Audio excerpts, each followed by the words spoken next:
오늘 말씀은 느헤미야 7장 1절에서 73절까지 말씀인데요. 1절에서 4절까지만 읽도록 하겠습니다. 성벽이 건축됨에 문짝을 달고 문지기와 노래하는 자들과 레위 사람들을 세운 후에 내 아우와 하나니와 영문의 관원 하나냐가 함께 예루살렘을 다스리게 하였는데, 하나냐는 충성스러운 사람이요 하나님을 경외함이 무리 중에서 뛰어난 자라.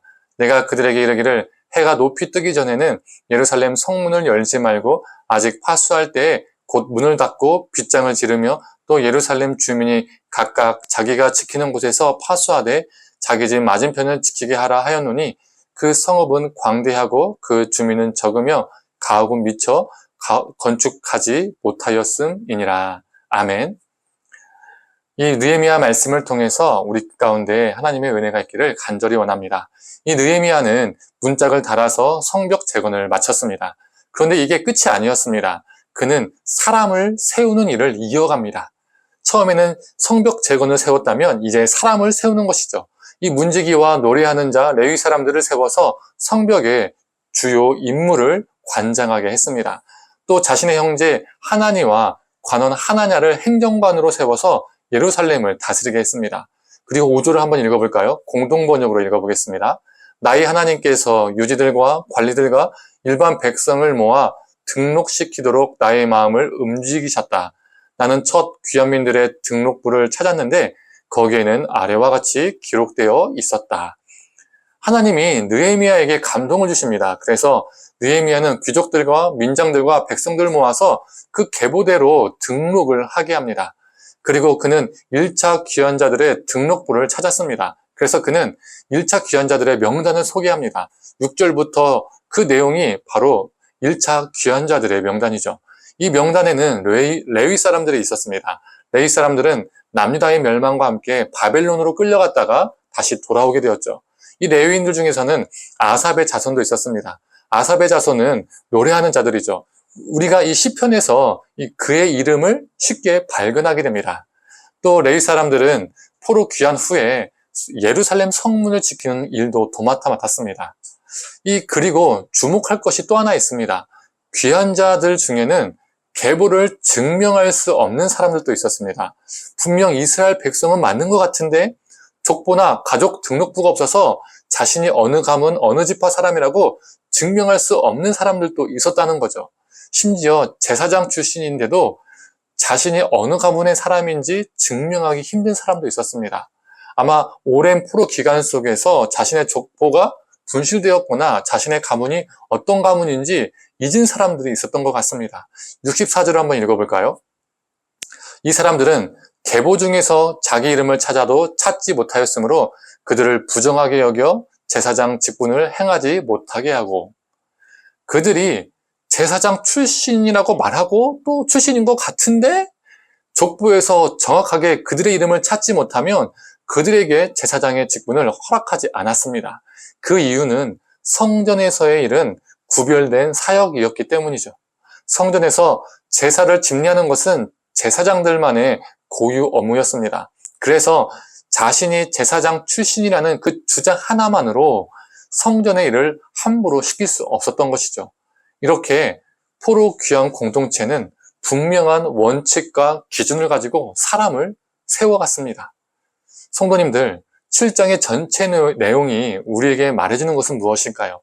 성벽 재건도 중요하지만 그 성벽 안에서 살아가는 사람들이 더 중요함을 말해줍니다. 성벽 안에서 살아가는 백성들이 하나님의 백성답게 살아가는 것이 중요하죠. 하드웨어보다 그 안에 있는 실제적인 내용, 소프트웨어가 훨씬 중요하다는 겁니다. 만약에 성벽을 재건했을지라도 그 안에 백성들이 자기 멋대로 살아간다면 그 성벽 재건은 무의미합니다. 우리에게도 동일하게 적용됩니다. 우리가 멋진 제도와 멋진 시스템을 만들면 뭐하나요? 우리가 크고 웅장한 건물을 지으면 뭐합니까? 우리가 세련된 프로그램을 만들면 뭐합니까? 이것보다 더 중요한 것은 사람들이 정말 아름답게 살아가는 게 더 중요한 겁니다. 우리가 하나님의 백성답게 살아가는 것이 훨씬 더 중요하죠. 그래서 느헤미야는 성벽 재건을 마친 후에 다 됐다, 끝! 이렇게 생각하지 않았습니다. 성벽보다 사람이 중요하다는 것을 그는 알았습니다. 성벽 재건을 해도 사람이 없다면 무의미하잖아요. 그래서 1차 포로 귀환자들의 명단을 기록했습니다. 믿음의 결단을 하고 이 땅으로 귀환한 사람들을 기록했습니다. 그리고 그 안에서 믿음의 원칙과 기준을 가졌습니다. 성도님들, 우리는 때로 우리 사람들이 만들어 놓은 제도, 시스템, 프로그램, 건물에 매몰될 때가 있습니다. 사람들 위해서 그것들을 만들었는데 어느 순간 그것들에 집착하고 집중해서 정작 사람을 놓칠 때가 있는 것이죠. 제도와 시스템, 프로그램과 건물을 지키기 위해서 그게 우리의 전통이라고 주장하다가 사람을 아프게 하고 다치게 하고 영혼을 잃어버리는 경우가 있습니다. 성도님들, 건물이 아니라 시스템이 아니라 프로그램이 아니라 사람이 중요합니다. 시스템과 프로그램을 만들어내는 것이 아니라 참된 제자를 만들어내는 것이 중요합니다. 오늘 7장 말씀을 우리 심령에 새겨서 어느 것보다 사람을, 영혼을 귀히 여기고 지켜나가는 자 되기를 간절히 원합니다. 함께 기도하겠습니다. 하나님, 성벽 재건도 중요했지만 그 성벽 안에 살아가는 사람들이 더 중요했음을 보게 됩니다. 하나님, 우리도 교회 건물과 프로그램과 시스템과 제도가 중요한 것이 아니라 사람이 중요하다는 것을 잊지 않고 살아가게 하여 주시옵소서. 때로는 그 제도와 시스템에, 프로그램에 눈에 보이는 것에 매몰되어서 사람을 놓칠 때가 있습니다. 하나님, 하나님 앞에서 하나님이 지으신 우리 존재가 귀함을 기억하고 하나님 안에서 프로그램을 만들기보다, 건물을 만들기보다, 제도를 만들기보다 하나님의 참 제자를 만드는 우리가 되게 하여 주시옵소서. 우리도 참 제자 되게 하여 주시옵소서. 감사드리며 사랑에 만드신 예수님의 이름으로 기도드립니다. 아멘.